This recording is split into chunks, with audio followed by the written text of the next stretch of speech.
So there is 100% a lot going on in this next episode, and it being 6 minutes is really understandable. Hopefully we get the best episode ever. Make sure to like and subscribe if you don't want to miss out on future leaks. You've been in a car accident and the insurance company is trying to bully you into taking their low ball offer. Don't take it. At PKSD, we stand up to the bullies. Call 333-3333 for the PKSD guarantee.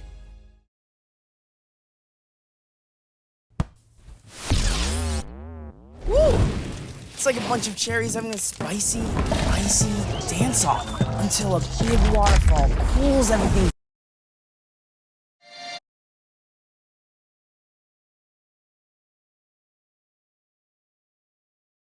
There's 7 specific streamers who perfectly embody the 7 deadly sins. However, if we flip these upside down, we'll find another set of streamers who represent the exact opposite. The 7 heavenly virtues. My name is Ryan, and we'll be comparing the streamers who embody the 7 deadly sins and their corresponding heavenly virtues, starting with gluttony versus temperance. Most people associate the sin of gluttony with eating copious amounts of food for pleasure, but it also represents an uncontrolled overindulgence in anything, such as alcohol, money, or even online clout. No other streamer best represents gluttony than Aiden Ross, with his drug addiction, alcohol consumption, and unsavory acts with OnlyFans models on stream. Aiden is constantly in pursuit for pleasure. On the flip side, Nick830 is a living embodiment of temperance, which is described as emotional restraint or self-control. Both are massively successful streamers, yet their behavior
Hey, Dad, look. Us. This is the magma chamber.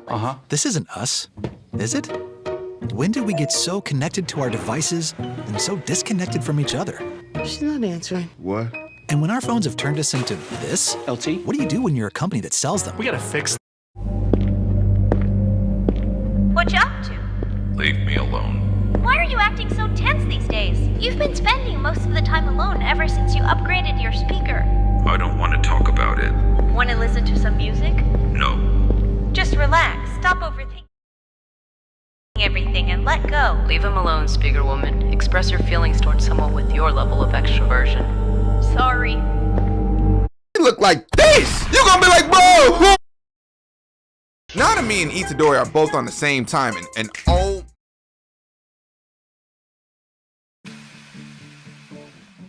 my lord, the way they jumped this man right here, it gotta be one for the books. I'm talking about they was taking turns to coordinate attacks and then was hitting him with a 10-piece McChicken, let him get up combo. How you beat someone ass so bad that they literally see the title screen as death? Now this kid right here, this dog, this goat is actually him. My boy Itadori Left Right Yuji done pulled an NBA Finals 0-3 to 4-3 comeback on one of the most diabolical villains in new gen anime. Now before I show y'all the straight embarrassment that Yuji delivered to this bitch, I gotta give y'all some background info about these two niggas and why they beefing. Now it's gonna take a little minute, but just bear with me, I promise it's worth it. And yes, there will be spoilers ahead, so heads up for that. So in season 1 of JJK, we see that Mahito is a curse and his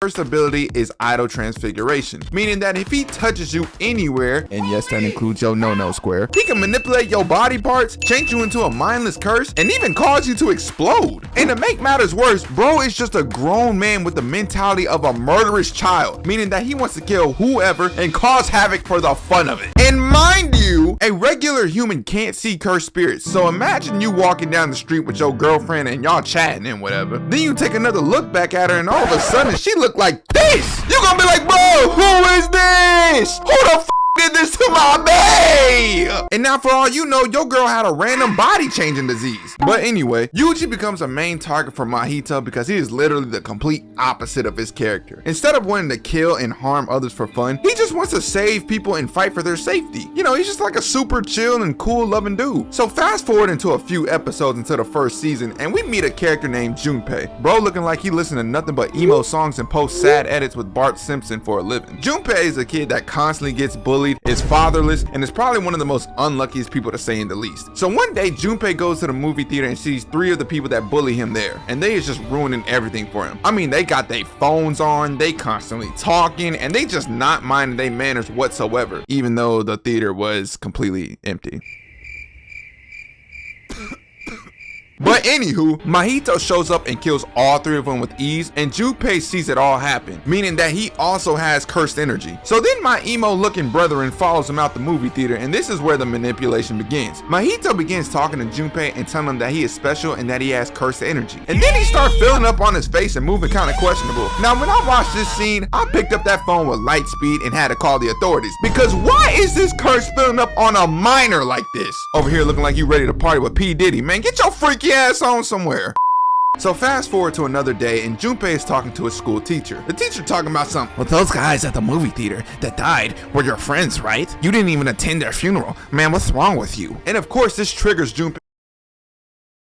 Junpei is talking to his school teacher. The teacher talking about something. Well, those guys at the movie theater that died were your friends, right? You didn't even attend their funeral. Man, what's wrong with you? And of course, this triggers Junpei because he was always getting punked by those people. Like, bro, they literally showed a flashback of the bullying while the teacher was talking. I need whatever he's smoking on because clearly he got a different definition of friends. His friends probably stood for fake, raggedy, incel, inflaming, nasty nigga, dumb shits. Like, let's be so for real. So right before Junpei gets ready to pack this man up out of pure rage, Itadori comes in and catches a curse that got loose. While he does that, he notices Junpei and is like, hey bro, I need to speak to you. The teacher come in trying to interrupt, so my goat pulls his pants down to embarrass him, then yeets the mugs off, and then takes off on his fat ass. Bro said, get your speed up, not your weight, nigga. So after that, big dude tries to hawk him down, and since he was so big and slow, Itadori was able to circle around and come back to Junpei to talk to him. And from here, we just get a bunch of heartwarming scenes with them two talking and becoming friends. I mean, they was kicking it at at rivers, hanging out at each other's homes, talking about curses and cursed energy, and for the first time ever, Junpei finally felt like he had a true friend. Unfortunately though, this doesn't last because it's like they say, everything good must come to an end. Because right after that last heartwarming scene, we see Junpei's mom getting creeped up on by a curse, and next thing you know,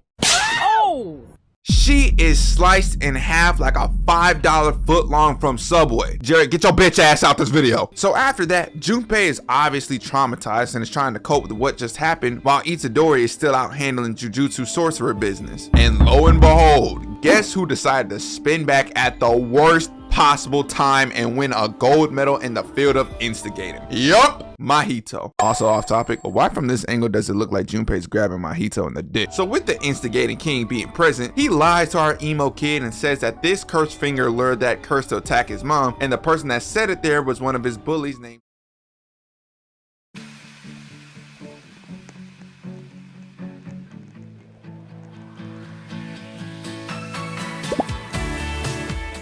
Shota, even though it was Mahito that placed.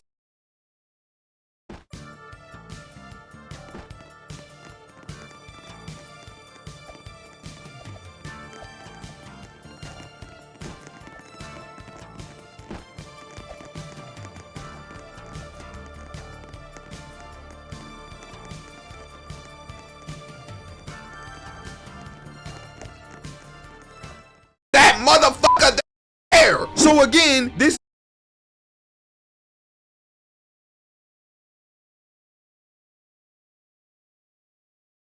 is where the manipulation was going crazy. Junpei then takes that information and heads to his school to confront Shota. He started hitting him with some amazing revenge and then punks him by making him cry and apologize. And right before he kills Shota, Yuji busts in the door and is all like, "Yo, what is you doing? Do you not see that you being the equivalent of a school shooter right now, but with cursed energy?" And Junpei looks at this nigga like, I put this Shota up, and I drop him, cause I don't care. I don't care. Then the next episode comes in and we send them boys straight boxing. They going blow for blow and they both talk about the whole situation with the school. And of course, since it's a shonen anime, Itadori takes some notes from Naruto and start pulling out his talk no jutsu. He telling Junpei that he doesn't have to kill people and that he could be doing a lot of good with this cursed energy. But Junpei start crying and say how him and his mom were both cursed by the world, so they were bound to be failures. And in rage, he stabs Itadori. But my goated protagonist just takes the hit like a real nigga and tells Emo Boy that we gonna be a team and I'll help you take on any obstacles that comes your way. Let this be a lesson, y'all. Get you a friend like Itadori for real. But as soon as we get another heartfelt moment between these two, guess who pops in and ruins it? This unwanted waste of a cursed sperm cell. He come in and immediately presses Yuji against the wall, then walks up to Junpei. Mahito puts his hand on his shoulder and tells him, "Hey bruh, I ain't gonna lie to you, I definitely was toying with you this entire time. Now GTAB. Get that ass band, bitch ass nigga," and turns him into a curse. And since Itadori can't heal him or do anything to save him really, Junpei looks at Itadori one last time and then straight up dies. Then without a split second later, this worthless garbage is dying of laughter. What the fuck is so funny? I don't see Kevin Hart around. Mike Epps ain't in the building. So what is so funny? These nuts. Ladies and gentlemen, it's about to go down. Before Mahito can finish up laughing, Yuji punches the soul out this man so hard that it made him do a backflip and even caused him to start bleeding. Yuji looking like he ready to go Super Saiyan after losing his bro, so you already know he want all the smoke. Anytime someone has an aura to them like this and you can only see one eye, run. Now Yuji ain't with the talking and now he running the fade. Just look at the combo. 1, 2, 3, 4, and here's some more. And back at it again with another Dragon Ball reference. My boy start dodging every hit like he got Ultra Instinct, and then the fight lead up to taking place outside. Mahito hit him with some spikes through his hand and my guy is like, "Nigga, you think this finna stop me? Man, bring your bitch ass over here." And with his back up against the wall, Mahito pulls out more spears and stabs Yuji so he can swap out with Sukuna, which by the way, I didn't mention earlier, but Sukuna is a very strong curse and is connected to Yuji's soul, and that allows him to not get affected by Mahito's idle transfiguration technique. So keep that in mind. Now Yuji doesn't swap out to Sukuna and is like, "Nah, I'ma do my own thing." Grabs his skull and pounds it into oblivion. No diddy. Just bow, bow, bow, and over and over again. Then follows it up with a roundhouse kick to the face. Just look at this dude. With the face he making right here, it looks like he catching the meanest back shots known to man. Now, right before Yuji's about to land a KO on the old dude, he teleports out the way and is about to blindside Yuji. But then he gets saved by someone named Nanami. Nanami is Itadori's mentor who we've seen in previous episodes and even had a one-on-one fight with Mahito too. But this video ain't about him, so yeah. Anyways, Nanami and Itadori are both on the same timing, and oh my lord, the way they jumped this man right here, it gotta be one for the books. When I say they jumped this man, I mean they jumped this man. I'm talking about they was taking turns with coordinated attacks and then was hitting him with a 10-piece McChicken, let him get up combo. How you beat someone ass so bad that they literally see the title screen as death in their own eyes. So now Mahito uses his domain expansion and tries to kill both of them. But Sukuna is like, hey bruh, I told you to stop fucking with my soul, didn't I? Now take this slice, you raggedy bitch, and cuts him in the shoulder, which led to him disabling the domain. Then Mahito turns himself into a big balloon looking thing and Itadori punches him. But that was just a decoy version of himself, while the real one used that to distract him to escape. And that's pretty much it of them beefing in season 1. Now we got season 2. And let me tell y'all right now, it's about to get more dark than Kabi Lame during the solar eclipse. Now my boy Itadori and a whole bunch of other sorcerers are in Shibuya because it's a bunch of high tier curses ready to commit some devious acts in that area. And I ain't finna give a whole recap of everything that went down, but just know that your boy Nanami got into a little something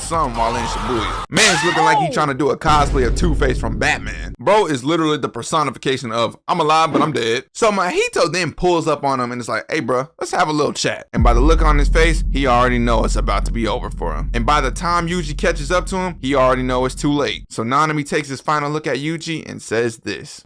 You take it from here.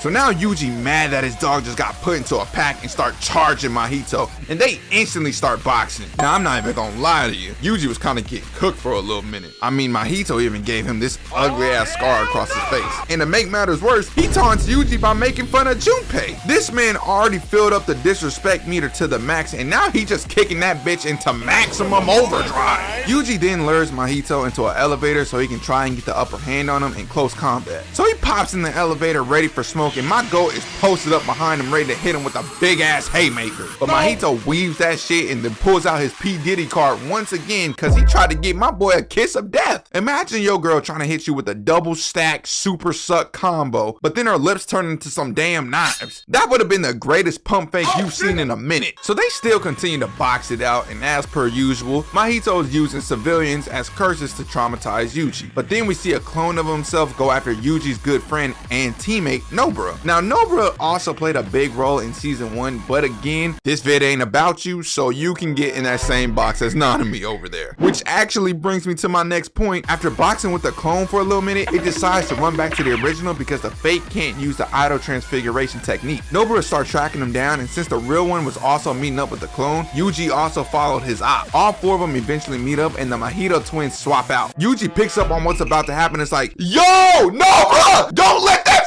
nigga touch you. And now Yuji and everyone else watching the show know what's about to happen. Nobara gets her little life flashback and then gives us one last message. Life wasn't so bad.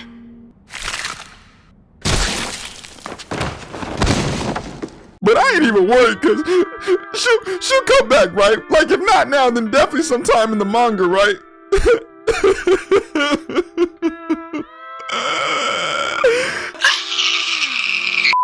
Then without even a minute to cope with what just happened, Mahito charges Yuji and punches the mess out of him with a black flash, which by the way is one of the most powerful and hardest attacks to pull off in the show. Then he just start beating the absolute mess out of him. Bro must have taken a page out of Stink Meter's book because he talking all kinds of crazy. What's really good, Nyaka? I just killed your mentor and your friend. Get your balls up! Get your balls up, nigga! Now it's one thing to break a man's body, but breaking his spirit too is wicked. And right before Mahito is about to split this man in half, my goat gets teleported out the way thanks to Nigga! Now it's one thing to break a man's body, but breaking his spirit too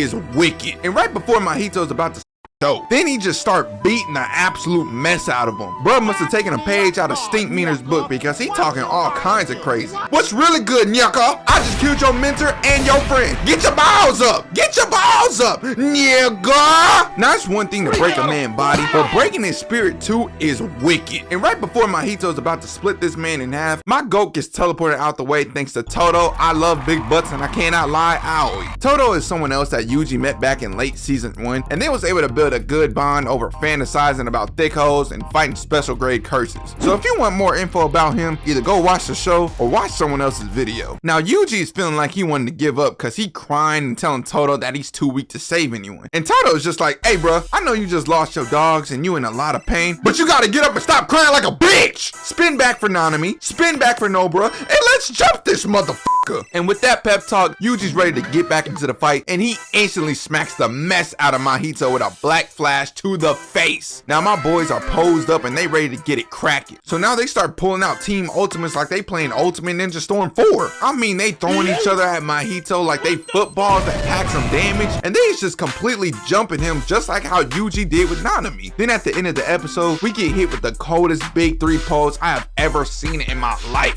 Now fast forward into the next episode and they still trying to jump this man. But after a while, Mahito uses his domain expansion once again, and just like before, Mahito touches Yuji's soul, but it don't have no effect on him. And Sukuna is in there looking at him like, you know you done f***ed up, right? This kid is about to embarrass you. Trust. However, the domain does affect Toto and he ends up having to cut his hand off. Now for his sake, I hope he not left-handed, because if he is, then he gonna have to kiss his days of beating his meat goodbye. And I don't want nobody in the comments judging me. I know y'all was thinking it too. Anyways, he then gets charged by Mahito and gets hit by a black flash straight to the stomach. And if he didn't use his cursed energy to protect it, then that would have been way worse than a bruise. I put that on Nanami's grave. So Mahito realizes that Toto can no longer clap and use his technique, so he charges in and goes for the kill. But then my second goat improvises and uses Mahito's hand instead. Now Yuji gets switched into position and delivers another black flash to his face. Then we get a look back at Toto and he's pretty much out the fight. Bro hand looked like he dipped in India's most polluted river, and his face and body look like it's damn near decaying. With that being said, my guy tags out and tells Yuji that it's up to him. Yuji looks over and is like, I got you, big dog. So we get towards the final fight and Mahito pulls out a transformation. Now I ain't even gonna lie, the nigga looked kinda clean. In a way, he looked like a mixture of Final Form Sukuna mixed with Cooler's body. Please tell me y'all see the similarities. Anyways, they start charging each other and Yuji goes in for a kick but gets countered. Then he counters Mahito's attacks and now they start duking it out, bruh. I mean, they going band for band but with punches and kicks. But just like trying to fight Broly in Dragon Ball Z Budokai Tenkaichi 3, Mahito got super armor on him and then yeets my goat into the ground. So then Yuji gets up and hits him in the shoulder with a delayed black flash, then follows up with hitting him with a full force black flash to his love handle. I mean, he made his pupil straight disappear, and judging from this shot, Yuji punched that bitch with maximum efficiency. Now, ladies and gentlemen, this is exactly what I've been waiting for. This is exactly, I don't mean to sound like Cat Williams, but this is exactly what I've been waiting for. Next shot, we see Mahito shriveled up, skinnier than an anorexic toothpick, and coughing up that nut after getting hit with some big dick cursed energy. And my goat is posted up in front of him talking about some, you know what, bruh? I am just like you. I'ma kill you now, and if you keep coming back, I'll just kill you over and over again. My role is to kill curses, and I know that now. But you, your role is to be on my dick and blowing the dick daily. Your life is nothing. You serve zero purpose. My role is to kill curses, and I know that now. But you, your role is to be on my dick and blowing the dick daily. Your life is nothing. You serve zero purpose. You should kill yourself now. My boy turned so cold-hearted that even the weather changed around him. So then Mahito starts trying to run away, but Yuji is just there slowly walking towards him. But then he eventually trip, fall, and break his ankle, and Yuji is just off in the distance standing there menacingly. He turned around again and now he's right in his face. And guess what Mahito start doing? This ugly ass dude start crying and throwing random crap at Yuji. I mean, this dude is so terrified, it is embarrassing. So my goat pulls his fist back and punches the ground right in front of him and blows Mahito away. Then he crawls to someone named Kenjaku, who by the way was his cursed master at the time, and begs him for help. Then he has his life ended in a very embarrassing way by getting absorbed and pretty much dying right there. And that, ladies and gentlemen, is how my left right goat had the greatest get back in new gen anime. I want to give a huge shout out to Sapphire, Codename Super, and Blinkboy for all inspiring me to make this type of video. I wanted to try something new and see if y'all enjoyed it. If y'all did, make sure to hit that like button. And if y'all want to see more like this video, then definitely let me know down in the comments below, and I got y'all with some more. Now with that being said, hit that subscribe button, and I'll catch y'all in the next one. Peace! Big tongue, big tongue, big tongue, big tongue, big tongue, big tongue, big tongue, big ass tongue, big tongue, big tongue, big tongue, little tongue, big tongue, medium ass tongue, big tongue, big tongue, big tongue, big tongue, big tongue, big ass tongue, big tongue, big ass tongue, big tongue. Like, please tell me, do you know how disrespectful it is, again, to straight up sit on a nigga that is bloodlusted and trying to kill you? So Gojo goes up behind him, grabs this nigga head, and is like, it's mine now, and rips that shit off.